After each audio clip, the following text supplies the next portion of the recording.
Good evening, and thank you for joining us as we continue our study through Paul's epistle to the Ephesians. We are getting close to the end. Tonight, we want to begin here in chapter 6, and joining us, as has been every week, is Brother Ken Chapman. How are you doing tonight in Orlando? So far, so good. Just looking forward to, we're getting to a close of the book of Ephesians, but I've enjoyed the study and look forward to our future study. Well, we will not waste any time here. We want to just go ahead and dig in. And so, Ken, I'll ask you to read our text for us tonight. We're going to look at Ephesians 6, 1 through 9. The text reads, "Children, obey your parents in the Lord, for this is right. Honor your father and mother. This is the first commandment with a promise, that it may go well with you and that you may live long in the land. Fathers, do not provoke your children to anger, but bring them up in the discipline and instruction of the Lord. Bondservants, obey your earthly masters with fear and trembling, with a sincere heart, as you would Christ, not by the way of eye service as people pleasers, but as bondservants of Christ, doing the will of God from the heart, rendering service with a good will as to the Lord and not to man, knowing that whatever good anyone does, this he will receive back from the Lord, whether he is a bondservant or is free. Masters, do the same to them, and stop your threatening, knowing that he who is both their master and yours is in heaven, and that there is no partiality with him." As we dig into this section, we, of course, want to note that there's a bad chapter break here. That the text really begins at the end of chapter 5 as he begins what is typically referred to as a household code. And we see this here in Ephesians. We see it over in Colossians, the parallel passage here. We see one at the end of 1 Peter chapter 2, the beginning of chapter 3, we have a household code. One could argue that 1 Timothy, the whole book may be a household code, something to think about there. But we started this last week as Ken took us through verses 22 through 33 of chapter 5. So Ken, just help us real quick remember what we decided, what we thought about what Paul is saying in that section about husbands and wives. Well, there's a correlation between this section and really the theme of unity in the book of Ephesians, where he had talked about we have obligations and responsibilities to maintain unity in the church, which is the body of Christ. And similarly, we have obligations as wives and husbands, obligations and duties to perform to maintain unity within the body of the marriage, the one flesh aspect of the marriage. Wives were to submit to their husbands as the church submits to Christ. Husbands were to love, nourish, and cherish their wives as Christ had done for the church. And so there is that correlation, that parallel between, as he points out, he's referring to Christ and the church.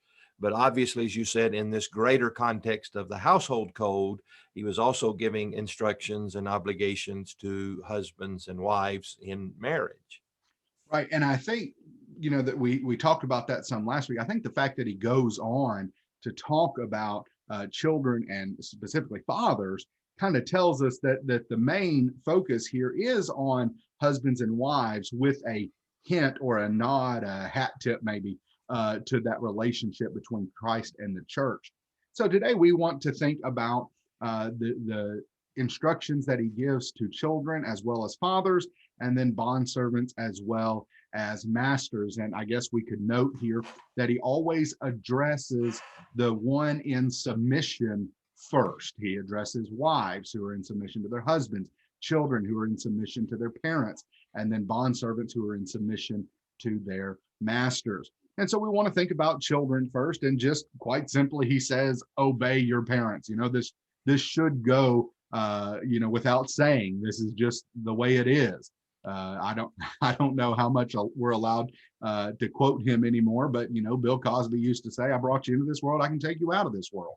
And so there is some of this inherent idea of obedience, but he adds this phrase, obey your parents in the Lord. And when I think about this phrase, I think back to what we just looked at, and this spiritual relationship of being in the Lord and how that directs our lives here on earth, and it guides our relationships, even in the husband-wife relationship. He's going to make comment to the bondservants or slaves here, that you obey your masters as you would Christ. And so this relationship guides all of our relationships here on earth.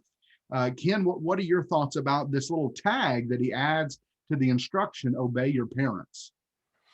Yes, I see it more of as an explainer than it is a qualifier, explaining that, as you point out, as you would Christ. So obey your parents in the Lord that's what the Lord wants you to do. I see the parallel passage in Colossians 3, verse 20, kind of spells it out a little easier for us. It says, for this is well pleasing to the Lord.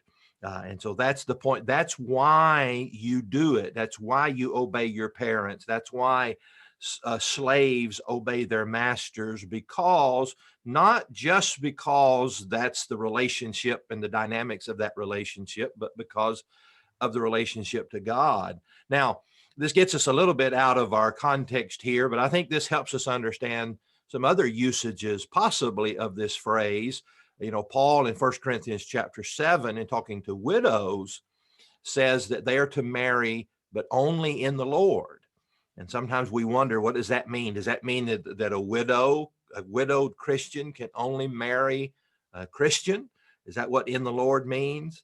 But I think we look at these parallels, that it means that she can marry, but only as such as pleasing to God. And so whatever that means in the biblical context seems to me this idea of marrying in the Lord, obeying your parents in the Lord, is that which is well pleasing to God.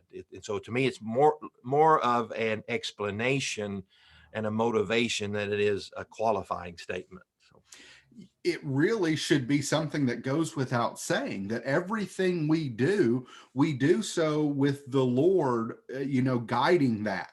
We have him in mind as we think about things, and as we make decisions, and as we act on those decisions that we make. He is the controlling principle of the things we do, and here it is of obeying our parents. And he says simply, for this is right. And he quotes the commandment. I believe it's the fifth commandment. Honor your father and mother. This is the first commandment with a promise. Now that phrase has been debated. And some say maybe it's the first of the 10 commandments to have a promise attached to it. That doesn't seem to be it. When you go back to the 10 commandments, he says that people who take his name in vain, it's not going to go well with them. And so there may be something else going on here. And the best explanation that I can come up with is that there's not a definite article in front of first commandment here. We read this as, this is the first commandment. And if you take out that definite article, it's more generalized to something like, this is a first commandment, or maybe even a foremost commandment, that when God starts laying down laws, he gives us 10, and this is one of them. And so this is extremely important, that God has always been concerned with the children's attitude towards the parents. And maybe we could see a little bit of a deepening respect from the idea of just obedience to further honoring your parents. And maybe that requires some maturation, that we honor our parents as we grow older, as opposed to just strict rote obedience in those things. And then he says that it may go well with you, and that you may live long in the land. And the passage I've put out here is Deuteronomy 21, 18 through 21. We don't have time to turn over there and read it. But Ken, what this says is that if you're a rebellious child, your parents need to drag you out of the city and stone you to death. So there's a reason to honor your father and mother, and that it may go well with you in the land, because they won't have to kill you. So there's a pretty good point. That's where my mind first kind of went. Where did your mind first go when you read this phrase? Well, certainly there, and maybe even a longer reaching application. We know that God had promised them the opportunity to live in the land, the promised land, but it was conditional upon their obedience and allegiance to God. And as successive generations got further and further away from God, God would dispossess them of the land. He would expel them from the land. And so this obeying your parents affects your relationship with God, affects the blessings of God, might be the application. Well, what I find interesting here is that God certainly doesn't owe us an explanation when he gives us a commandment, but he really gives three explanations here in talking to children. Why should children obey their parents? And maybe it's because he's talking to children, and children's favorite question is, why? Why? And he says three times, why? Because it's in the Lord. This is what's well pleasing to God. Why? Because this is right. Why? Because it might go well with you and you may live long in the land. And so I find it interesting. May just be a coincidence that when talking to children who always want to know why, he says three times, here's why. Here's the obligations, here's the motivation, and here's really the proper positive outcome of obeying your parents. That's an interesting thought, something I hadn't considered before. But that does help us transition to the next point as he begins to talk about fathers. And what you said, what made me think about the fact that as fathers, as parents, we are supposed to teach our children what obedience looks like. And that way they learn to obey the Lord. And we try and teach our kids this, that if we have to discipline them or even spank them or something, we try to tell them and instruct them that we have to do this so you grow up and know how to obey God. And if you can't obey your parents, then as you said about the successive generations of Israelites, you're going to forget how to obey God. And so then he turns to talk about fathers specifically. Obviously there is some application for mothers here as well, but I think we should understand that he singles us out here. He singles out fathers. Do not provoke your children to anger. Now the parallel passage in Colossians 3 is don't bring them to this point of discouragement where we're just constantly berating and beating them down. And maybe we can understand a little bit better when we look at the next phrase and see the contrast, but bring them up. So don't provoke your children to anger. Don't drive them to discouragement. Don't drive them to rebellion. Don't drive them to being despondent. Don't break them down. Instead, build them up in the nurture and instruction or the discipline, various phrases that we have from the New American Standard, the New King James. Bring them up in the discipline and the instruction of the Lord. That is our goal. And that is what we fathers are tasked with here. Do you have any thoughts about that before we switch over to thinking about the bondservant and master relationship? Well, to me, maybe one of the most, and you've talked about it, but otherwise one of the most neglected parts of this passage is the idea where he says, fathers, do not provoke your children. As you said, he repeats that in the book of Colossians. And so for Paul to say that twice, fathers, don't provoke your children. Maybe as a father, I need to give some thought to that. How can I do that? How am I maybe prone to do that? If Paul goes out of his way to say, don't do it, it's either something that people were doing or were apt to do. And so I think fathers need to give a lot of thought to that as you're bringing up your children. What does that mean? What does it look like to provoke my children? And how can I avoid it? And so rather than just saying, be a good father, bring them up in the nurture and admonition of the Lord, which certainly is true, look at the negative side of that as well. How can I provoke my children? And more importantly, how can I avoid doing that? And so kind of catch that part that I think sometimes we pass over without giving some thought to what does that mean? What does it look like? And how can I avoid it? One of the things, and maybe this goes along with the language more of Colossians 3, but one thing I often hear, especially young men say, is they felt like they could never do right by their father. They couldn't do anything right for them, and certainly that would be in here. That we are so focused on maybe the negative side of discipline. Discipline doesn't just mean spanking and yelling and that kind of a thing, but the instruction, maybe we're so focused on the negative side of that we provoke them to anger, and you're right, we want to focus on that just as much as we focus on the second part there. He changes directions here, but again, it's still this submission, obedient relationship, and he again gives words to both sides. I find it very interesting that when Peter gives his household code, he really, for the most part, only speaks to the person that's in submission. He does have one line to husbands in that, but here Paul is balancing both of these things, and he starts with bondservants or slaves. I'm not a fan of the word bondservant there. I think we should just use the word slave to really get the idea across here. And he says, obey your earthly masters with fear and trembling. Now, we don't want to turn over there, but you see almost an exact parallel with the ideas that he's going to present here in Colossians 3, verses 22 through 25. Ken, what's this idea of fear and trembling? That's an attitude, a heart response that we're supposed to have to God. So why does he include that here with slaves and masters?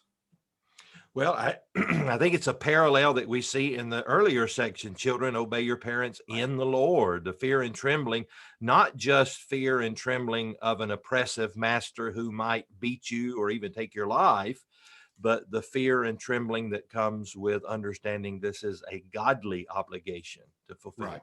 I think that's it. He says here that we do this with a sincere heart. Paul's going to do what he's famous for here. He's going to start stacking phrases on each other.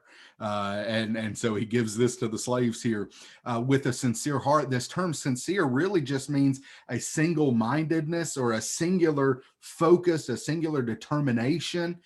Here that we're not just, getting distracted, and that we're taking care of business. We're doing what needs to be done for our master, for the one who is in control of us here. And then he just lists all these phrases of this idea that we've already addressed a little bit, that you do this as you would Christ, as bondservants of Christ, doing the will of God from the heart, rendering service with a good will as to the Lord. And so to the slave, what Paul really says here is you need to change your perspective. That don't look at it as you're a slave to some horrible earthly master. Look at it as being a slave to the Lord. And in that relationship, do your work. Make sure you get done what needs to be done. You see these different types of phrases here. And then he comes back, or I come back to this phrase, not by way of eye service, but as people pleasers, but as a slave of Christ. We all know what it's like for the boss, for mom, or someone that's in charge to turn their back, and we start slacking off a little bit. It's very easy to do. And he says, no, we're not going to do that. That we're not going to just work hard when they're looking, when they're watching. And so I think the obvious, easy application here is of the employer-employee relationship. That's about the only application we can really make here in our country, as we don't have this type of slavery anymore, thank goodness. Now, in other countries, this may still be an issue.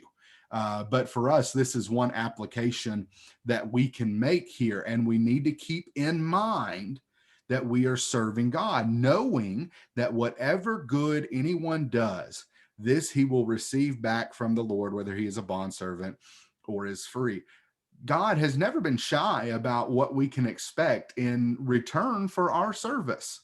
Now, we can talk about whether or not that's the only reason we do it, but we can understand that God doesn't just say, we'll do this and suffer. He promises great blessings to those who endure. Ken, before we look over at the masters here, anything you want to add to that? Well, as a Christian, I should be the best employee in the workplace. Now, I may not be the sharpest, I may not be the most skilled employee, but as a true Christian, I'll be the most honest and the most hardworking employee.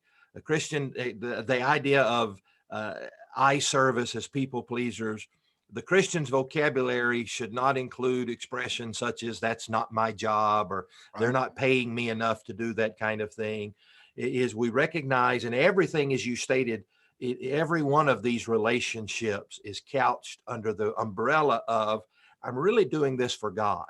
Mm-hmm. That's my motivation as a child, as a father, as a bondservant, as a master. I'm doing this to be, I think the implication is not as people pleasers, but as God pleasers. Right. That I'm doing this to please God. And so this changes the motivation, but it also changes the dynamic. If my parents aren't what they ought to be, if my children aren't what they ought to be, if my master or my servant is not what they ought to be, that's not my motivation. I'm doing for them because they're doing for me. It's not this one for one trade on the earthly level, but the exchange that he states here is between me and God. Right. That whatever I do, I'll receive back from the Lord. That's my motivation. And that changes my perspective that they don't have to earn my respect. They don't have to be a certain type of boss or employee. I'm doing this out of obligation to God. Right. And I especially love how Paul words this in Colossians 3 at verse 23. Whatever you do, work heartily as for the Lord and not men. The way he words that there, it really hits home with me. And I think there's something to be said here also about the fact that it might not always be someone that's easy to work for. It's not always a kind and generous master. And Peter's going to make that point in his household code over in 1 Peter chapter 2. And so now he's going to talk on the contrast here. You have the slave, but what about the master? And he starts off with a little bit of a strange phrase. He says, "Masters, do the same to them." Let me just say from the get-go that this would have been a shocking statement to masters in the first century, as they think, wait a minute, I don't owe this slave anything like what they owe me. So this would have been a bit shocking. And so I wonder what aspect of what he's just said to slaves is he thinking about here? This idea of do the same to them. Is it obedience? Is it going back to recognizing that you're a servant of Christ, even if you may be the master in this relationship? You could look at this idea of rendering service with a good will as to the Lord. Is that what Paul is emphasizing here? And then maybe this fourth idea, knowing that whatever good anyone does, this he will receive back from the Lord. And maybe I'll cheat a little bit and just say, yeah. It's all of these things. If you'll remember at the beginning, or actually right before this household code starts, he says submitting to one another. And then he gives these relationships where there's usually one that's seen as in the hierarchy as being above. And he says, submit to one another. What do you think is going on with this phrase, do the same to them? Well, I would maybe argue for the last of those four choices that you gave there, but yes, kind of an all-encompassing, because the phrase before this, when he's talking to the slaves, is that he will receive back from the Lord whether he is a bondservant or free. Right. And so you masters, you do the same. Whatever good that you do, or you do it in this idea of being couched under the greater submission of God, you treat your slaves with the understanding that you're doing this for God and that God is watching, and then you'll receive back. And so to me, it is that kind of all-encompassing idea of you do with the same motivation as the slaves. Right, exactly. He goes on to say, "Stop your threatening." Um, One of the aspects of slave and master has pretty much been the authority of the master to do whatever he wanted to the slave, to treat them however they wanted. And he says, no, we're not going to behave like that. We're not even going to threaten them like that. Remember, this is going to be a very new dynamic, especially if a master and a slave both obey the gospel here, as they come to terms with this new relationship as brethren. And so this Christian who may have slaves here, you're going to have to treat them right. You're going to have to understand that they also have the same master that you have in heaven. So even though you may have this authority over them, there's one who has authority over you. We've seen in the earlier section, the implication was that bondservants are employees. If you're a Christian, you're going to be the best at that. The same is true, and that's his point. Do the same to them, that if a master is a Christian, he's going to be the best master there is. He's not going to follow the mold of the world of threatening and doing those kind of things to excise the type of obedience that he wants. That he is going to be the best master, or as you said, our application today, the best employer, the best boss or manager that anybody could ever want, because he's a Christian, and that affects his motivation. Absolutely. Absolutely. We both have the same master, even though, I may be in submission to someone here on earth. Ultimately, I am, and he is in submission to God. And with God, there's no partiality. And I think what he's saying there is God doesn't care if you're the master or the slave. We've already read passages elsewhere. There's neither slave nor free, male nor female, Jew nor Gentile. And so God's going to judge you on the same, regardless of whether you were the master or the slave. You don't get preferential treatment because you may have had a leg up in the social ladder of the day. And so you have to remember that as you go about this relationship with those who are under your charge. Now, I realize that we've made the application here to employee and employer, but I'd kind of like to think for a moment just about the first century application here, as depending on which historian you read, maybe anywhere from 20 to 30% of the Roman world and people in the Roman world were slaves.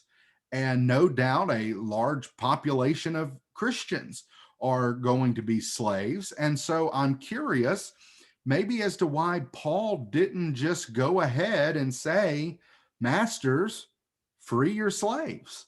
Why not take this an extra step here?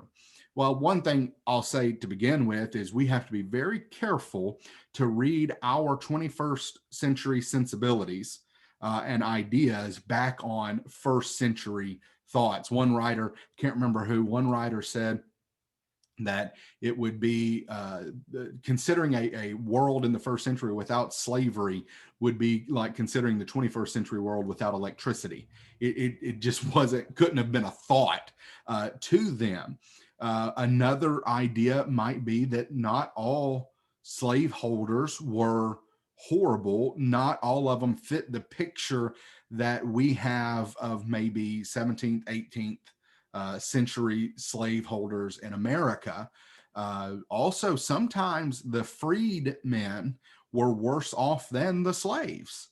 And so I am by no means wanting to condone this. And I think it's downright, horrible how people used these passages to defend the horrible slavery that we had in America for so long.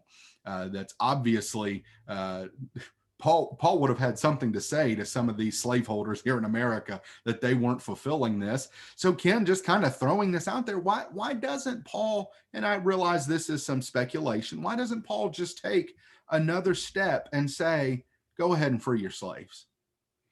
That's a good question, and one that I call like the elephant in the room when we see these sections of slaves and masters. But you make a good point, and when we think of slavery, we think about, as you said, American slavery in the 1800s and even before that. I would encourage you to do kind of a historical Right. contrast and comparison between first century slavery in the Greco-Roman world and that type of slavery. It's not really fair to put that Right. template over here and say that those are exactly the same. And as you said, that maybe Paul and other inspired writers would have said the exact same thing to those slaves and masters. I don't know that that's exactly the case, although we don't know for sure. But one thing that we do know, and I think we have to keep this under the bigger umbrella of Jesus saying, my kingdom is not of this world. If it were, my servants would fight. And contrary to what many in our 21st century society might want, Jesus' plan was not for social justice. I have to compare this to the idea of Paul in Romans 13, and even Jesus himself talking about obedience to the government and paying our taxes and tribute to the government at a time in which the government was completely ungodly. Yes. And almost everything they stood for was contrary to what God and Christianity stood for. But the idea of Christianity is not to change the social constructs of our world and to change the government of our world. Is to change the individual hearts and to let the kingdom of God rule within our hearts. And so we might become almost politically motivated in wanting to, overthrow some unrighteous government, overthrow some unrighteous system such as slavery. But Christianity in the New Testament simply says you live within the government, the parameters that you live under, but you live so as to the Lord. Right. And that seemed to me, and what we need to recognize as the failure to, I don't know if the word is condemn or to overthrow those systems, should not be seen as God condoning that. Right. God is not necessarily condoning the system of slavery here any more than he was condoning Nero and the persecution of Christians when he was saying you submit to the government. That we don't need to see that the same as God saying, putting his stamp of approval on a particular government or a particular system such as slavery. Right. Exactly. I find it interesting that as he writes to Philemon, he talks about forgiving Onesimus and putting any wrongs that Onesimus may have committed to Paul's account and write this relationship. And Paul says, I know that you will do even more than I've told you to. And maybe there's a little bit of a hint there as to how this relationship has changed and what is going on there. And so again, it's just something I didn't want to leave. Like I appreciate your phrase, the elephant in the room here. I didn't want to leave this and think that we haven't thought about this idea of slavery in the first century to what we have had in our country a couple of centuries ago. Not a one-to-one comparison there, but something we should absolutely be thinking about. And so maybe as we close, we want to see that whatever situation we're in, whatever relationship that we are in, we have the responsibility to behave as the Lord would have us to behave, to allow our lights to shine, whether we be in a slave servant or a slave master relationship, whether we be a child to a parent, whether we be a husband to a wife or a wife to a husband. We have to make sure that we are living as God would have us to live, with the right attitudes, the right heart, and that ultimately we love our neighbor as ourselves. And we see a lot of that going on in this passage. Thank you for being with us tonight. That will conclude our study tonight. And next week, we will finish the book. Ken will lead us in a study of verses 10 through 24 as we round out this book and put a final period on it and think about a passage that's pretty familiar to us and how that puts a nice bow on this wonderful book that Paul wrote to the Ephesians. Hope to see you next week, and God bless.